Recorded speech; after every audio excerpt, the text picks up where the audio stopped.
protestas han cambiado el rumbo de nuestra historia. Por ejemplo, la jornada laboral de 8 horas que hoy se aplica en muchos países se consiguió tras largos años de protestas contra unas pésimas y extenuantes condiciones de trabajo.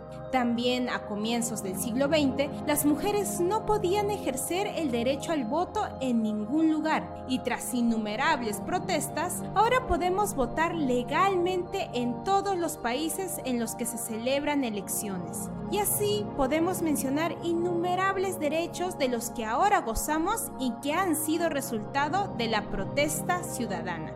Hoy sabemos que la protesta es un medio poderoso para lograr cambios sociales y defender nuestros derechos. ¿Será por eso que a algunas personas no les gusta tanto? Quizá por eso prefieren reprimir, prohibir y estigmatizar la protesta ciudadana. ¿Qué hay detrás de la estigmatización de la protesta? Protestar es un derecho. Es el título de este episodio de nuestro podcast Que no te floreen. Hoy vamos a hablar sobre el derecho a la protesta, lo que significa en la historia del país y lo que representa en nuestro contexto actual. Por todos lados hay mucho bla bla bla y en los discursos disfrazan la verdad. Alerta, despierta, no te dejes florear más. En la democracia convergen dos formas de participación directa en la vida pública, el voto y la protesta. Y esto no es floro, lo dice el Alto Comisionado de las Naciones Unidas para los Derechos Humanos.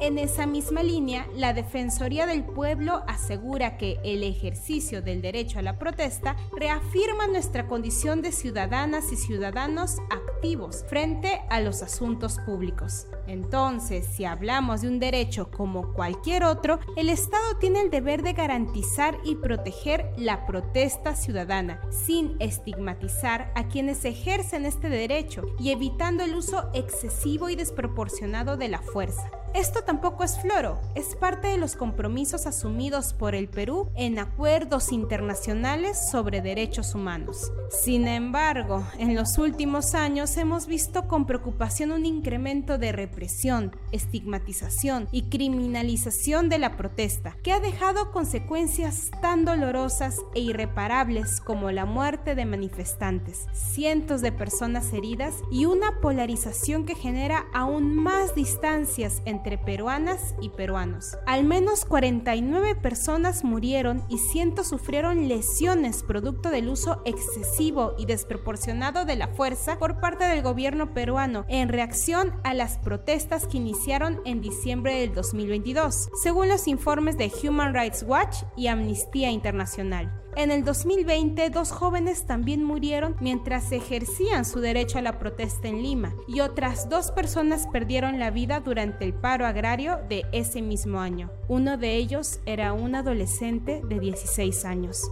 Si seguimos retrocediendo en el tiempo, nos encontraremos con más y más casos en los que, en lugar de construir puentes para el diálogo entre la ciudadanía y las instituciones del Estado, se optó por reprimir y estigmatizar. Para entender mejor de qué se trata el derecho a la protesta, tenemos como invitada a Carmen Ilizarbe, politóloga y experta en conflictividad social, democratización y calidad de la democracia en Perú. Bienvenida a Que no te floreen, Carmen. Muchas gracias por la invitación, muy contenta de estar aquí.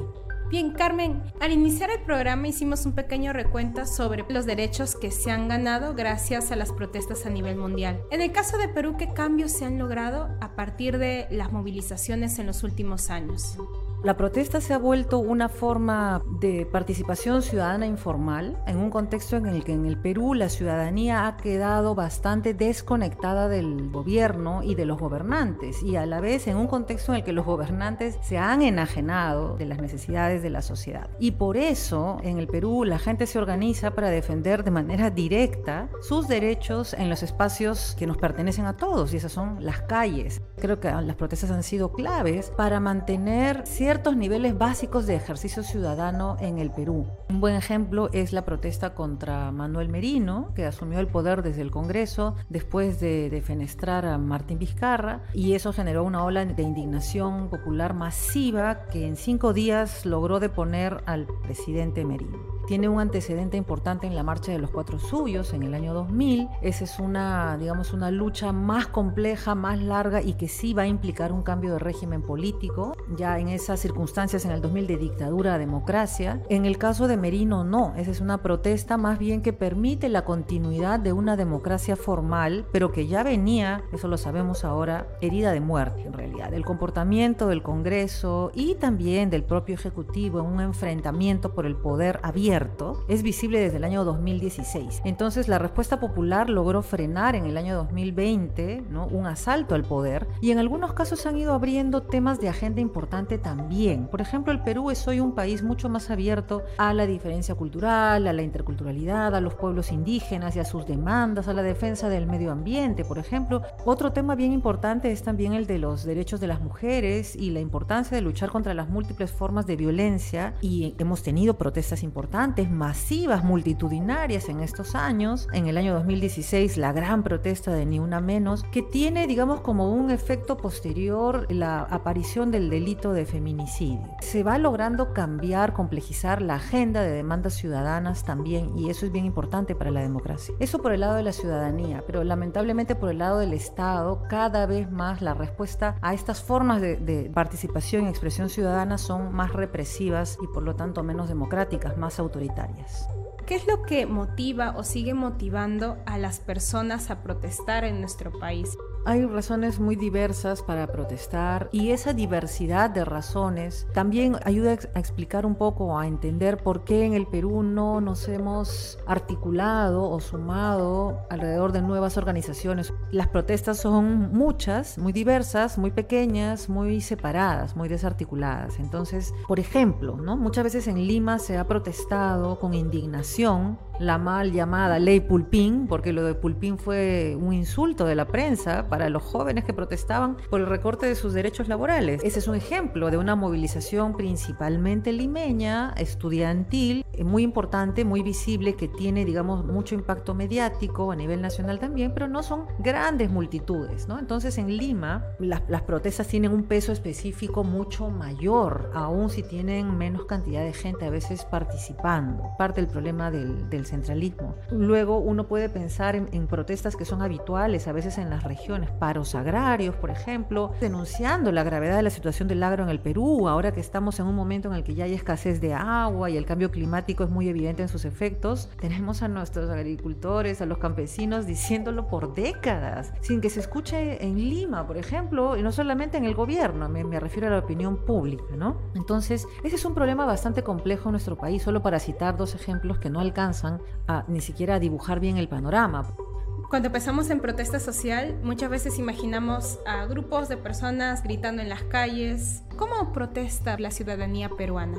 Por ejemplo, los paros, las huelgas son las formas clásicas o más tradicionales en la historia de protesta popular, reconocidas por la ley. Pero en los últimos años hemos visto muchas más formas, ¿no? Están las marchas también, hay cantos, bailes, comparsas. Muchas protestas tienen una dimensión celebratoria, que es muy importante, que es muy interesante, porque el espacio de la protesta es también el espacio de encuentro de las personas. Es un espacio de interacción social y política. Es un espacio de reconocimiento y de conocimiento de otras y otros. La protesta es la construcción de un espacio colectivo, donde lo común, lo que nos une, es el material con el que se construye la práctica política ahí. En ese sentido es bien importante, porque nos devuelve a los valores de la solidaridad, del dialogar conjuntamente, colectivamente, ¿no? Hace la política un asunto colectivo y no solamente individual, aislado o competitivo. La protesta va tomando múltiples herramientas.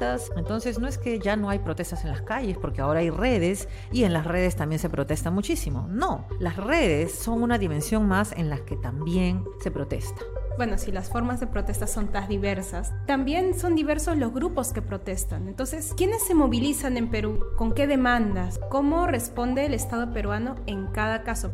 Sí, bueno, las protestas son muy diversas, también los contenidos, las demandas son bien distintas, los grupos de personas que protestan también son bien variados, estudiantes, campesinos, federaciones urbanas, grupos religiosos, asociaciones de padres de familia, en fin, pueden ser muy distintos los grupos que protestan. En cuanto a la respuesta del Estado, bueno, hay que decir que en el Perú a veces hay protestas violentas, esto es algo que ocurre en cualquier lugar del mundo, es decir, hay a veces excesos, hay a veces desbordes, entonces obviamente el Estado tiene la responsabilidad también de velar por el orden social, pero hay que recordar que la Constitución protege el derecho a la protesta, el derecho al desacuerdo, el derecho al disenso, incluso, ¿no? No estamos todos obligados a estar siempre de acuerdo, eso sería más bien una forma de tiranía. Y ahí es donde el comportamiento del Estado peruano ha ido empeorando con los años. Si uno mira, por ejemplo, otra forma de actuación del Estado peruano a través de los decretos de emergencia, eso es una cosa que yo he estado estudiando en los últimos tiempos, lamentablemente encontramos que en los 20 y tantos años de democracia que tenemos ya en el siglo XXI, todos los presidentes recurren cada vez más a las declaratorias de estado de emergencia para suspender derechos fundamentales o la garantía de derechos fundamentales de la ciudadanía, para además incrementar la fuerza policial, a veces incluir en fuerza militar, y lo que hemos visto en el siglo XXI es que los números de personas asesinadas por fuerzas policiales o militares en el contexto de protestas sociales es un número alto y creciente. Todos los gobiernos democráticos, los gobiernos elegidos, ¿no?, cargan con muertos, ciudadanos asesinados en protestas, y ese es un récord terrible para una democracia. 2022 y 2023, las masacres cometidas por este gobierno son, por supuesto, algo que no habíamos visto antes, pero que hemos visto en pequeñas porciones en los muchos conflictos ecoterritoriales por proyectos extractivos que hay en el Perú durante todo el siglo XXI. Lima y Callao son los territorios del país que concentran mayor cantidad de población a nivel nacional. ¿Por qué la capital no se ha movilizado con la misma intensidad que otras regiones durante los últimos meses? Esa es una pregunta compleja, pienso yo. Lima es varias Limas, es un montón de gente diversa también, es una ciudad multilingüe, pluricultural, muy desigual, una ciudad bastante violenta también, una ciudad ciertamente desintegrada. Y entonces hay que decir que Lima sí se movilizó, o sea, hay sectores limeños que se solidarizaron con esas protestas, que les dieron soporte cuando llegaron también a Lima.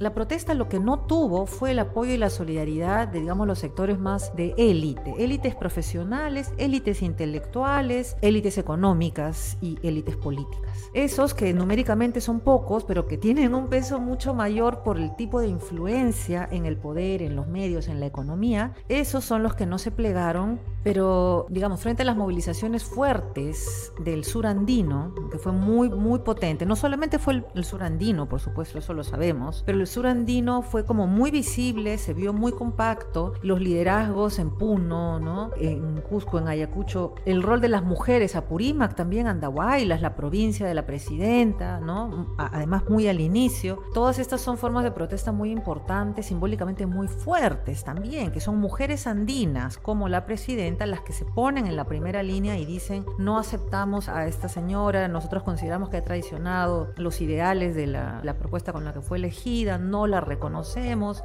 y luego vienen las masacres. También en ese primer momento, las demandas de nuevas elecciones, nueva constitución y en algunos casos castillo de reposición, me parece que le pusieron los pelos de punta a los sectores intelectuales, sobre todo liberales limeños, ¿no? Por supuesto también a las élites económicas que se niegan a poner sobre la mesa de la discusión pública siquiera el tema de la economía y el modelo productivo del país. Todos sabemos que hay una serie de problemas derivados del manejo de nuestra economía, pero es un tema que no se puede hablar, es un tema tabú. Y entonces esa mención directa a la nueva constitución, pero también un discurso racista que ha crecido con mucha fuerza en los últimos años y que se desplegó sin ninguna vergüenza en las elecciones del 2021, han sido factores que también inmovilizaron a mucha mucha gente en Lima, a pesar del descrédito de la señora Boluarte, a pesar del gran descrédito de la clase política en general, no se movilizaron porque no pudieron sentirse vinculados o solidarios con las demandas que se levantaban desde el sur andino. Y creo que eso es un factor que sí hizo la diferencia. Creo que si las protestas hubieran sido más contundentes en Lima, hubiera sido más difícil para este gobierno reprimir con la brutalidad que lamentablemente hemos visto todos. Entonces, por supuesto, luego de las masacres, ese es el principal elemento disuasivo. ¿Quién quiere ir a potencialmente hacerse matar por este gobierno? No estamos ya en un contexto democrático en el que el derecho fundamental a discrepar y a la vez a no ser dañado, vulnerado, por eso esté garantizado. Todo lo contrario, ¿no? ¿Cuáles son las diferencias entre protestar en Lima y protestar en otras regiones? Tal vez algunos patrones que hayas podido encontrar.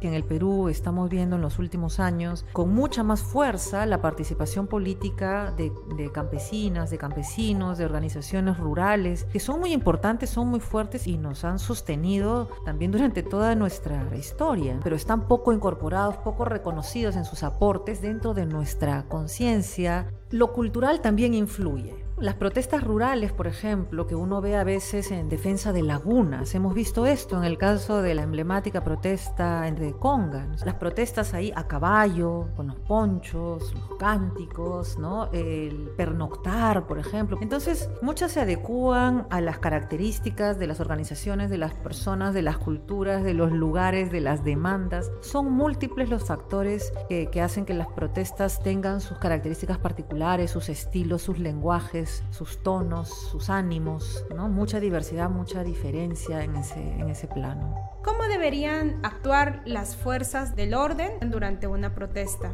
Las fuerzas del orden deberían actuar con inteligencia. Se supone que la policía tiene un servicio de inteligencia, capacidad de hacer seguimiento a personas que puedan generar disturbios. Las protestas en el Perú, como en cualquier lugar del mundo, puede tener infiltrados, pero en el Perú las protestas suelen en general ser bastante pacíficas. Lo que observamos en los últimos años y concretamente durante el estallido es más bien que la policía y a veces también con la presencia de militares hay formas de agresión gratuita que al parecer buscan más bien convertir las protestas en formas que se vean violentas, sobre todo la prensa que es muy apurada para reportar ese tipo de cosas e incluso a veces agrandarlas, ¿no? Son formas de desvirtuar la protesta que lamentablemente se van viendo también en las formas en las que el gobierno busca controlarlas, ¿no? Entonces los gobiernos tienen la obligación de respetar y garantizar el derecho de la ciudadanía a expresarse, aun si es en desacuerdo con el gobierno. Y la ciudadanía tiene la responsabilidad de comportarse también sin violencia, respetando también la propiedad privada. Pero hay que entender que las calles, las plazas son propiedad pública, son propiedad de la ciudadanía. Todos tenemos derecho a caminar y hablar en nuestras calles, en las plazas. En el Perú se ha vuelto una costumbre de los gobernantes ahora cerrar las plazas. ¿Bajo qué concepto? Si las plazas y las calles pertenecen a la ciudadanía. Entonces hay una serie de elementos que han ido desvirtuando lamentablemente la forma en la que deberían ser en última instancia las relaciones entre gobernantes y gobernados en el Perú, y eso también se expresa en la forma cada vez más represiva y violenta de controlar, buscar silenciar o acabar incluso con las protestas. Y eso por supuesto que genera también más frustración, más rabia, más indignación, una sensación de vulneración de los derechos de las personas, y por supuesto que ahonda la distancia entre la clase política y la ciudadanía, y eso no son buenas noticias en ninguna sociedad que quiera cierta estabilidad o sostenibilidad a futuro. Es realmente peligroso. ¿Cuál es la responsabilidad que carga la policía y cómo tú has visto que está siendo percibida por la ciudadanía? La policía es una institución muy desprestigiada en el país porque violenta los derechos de las ciudadanas, de los ciudadanos, de manera muy visible. Además, está bajo la lupa también por gravísimas denuncias de corrupción. Muy precariamente formada, muy pobremente educada, pero además mal pagados, con instalaciones sumamente precarias y con gobiernos que utilizan a la policía muchas veces de manera impropia, diríamos. Esto ya ha sido publicado, son denuncias documentadas hace varios años que el Estado peruano alquila la policía a empresas, a corporaciones, por ejemplo a compañías mineras, Un Estado no puede alquilar a su fuerza policial y el Estado peruano se ha habituado también a hacer eso, desvirtúa el rol de la policía. Todos estos elementos han ido haciendo que la policía sea una institución muy deslegitimada, que además tiene ya una herencia mala, digamos, en relación a la ciudadanía de los tiempos del conflicto armado interno también. La policía y las Fuerzas Armadas arrastran también el haber sido instituciones que no supieron dar la talla en relación al respeto a los derechos humanos y que son responsables de gravísimas violaciones de derechos humanos contra los propios ciudadanos del país. Entonces, obviamente son instituciones desprestigiadas por ese lado, que lograron remontar algo en los inicios de la pandemia. Los aplausos que se ganaban esas primeras noches junto con el personal médico, con el personal de limpieza, de baja policía, tantos que se fajaron en esos momentos duros, todo eso lo han perdido y lamentablemente con razón. A pesar de que la protesta ha sido un mecanismo para lograr goce de derechos, ahora lamentablemente es muy estigmatizada. ¿De dónde viene esta estigmatización?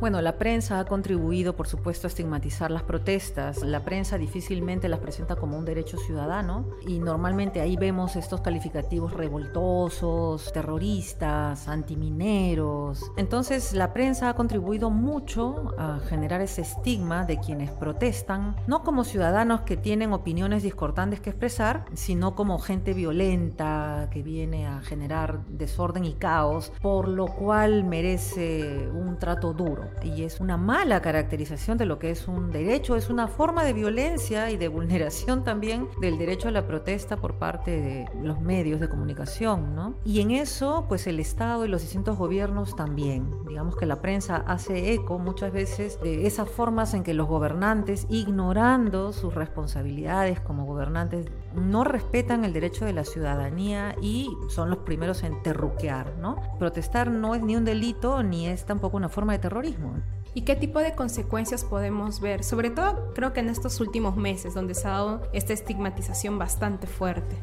Y la estigmatización de una protesta como violentista, revoltosa, genera temor en la gente, genera rechazo y, digamos, se presenta también como una justificación, por ejemplo, para declaratorias de estado de emergencia que le permiten a los gobiernos vulnerar los derechos de la ciudadanía dentro de un marco legal de excepción. Eso es una perversión. Utilizar el régimen de excepción para suspender los derechos de ciertas personas y, por lo tanto, asegurar que la policía o los militares puedan vulnerarlos con impunidad es una perversión de lo que la democracia significa. Y eso es lo que el terruqueo permite en última instancia, que ciertas personas sean vulneradas en sus derechos de formas que otros ciudadanos pues jamás serían, ¿no? Entre finales del 2022, inicio del 2023, muchas personas han perdido la vida por la violenta represión y hay cientos de heridos.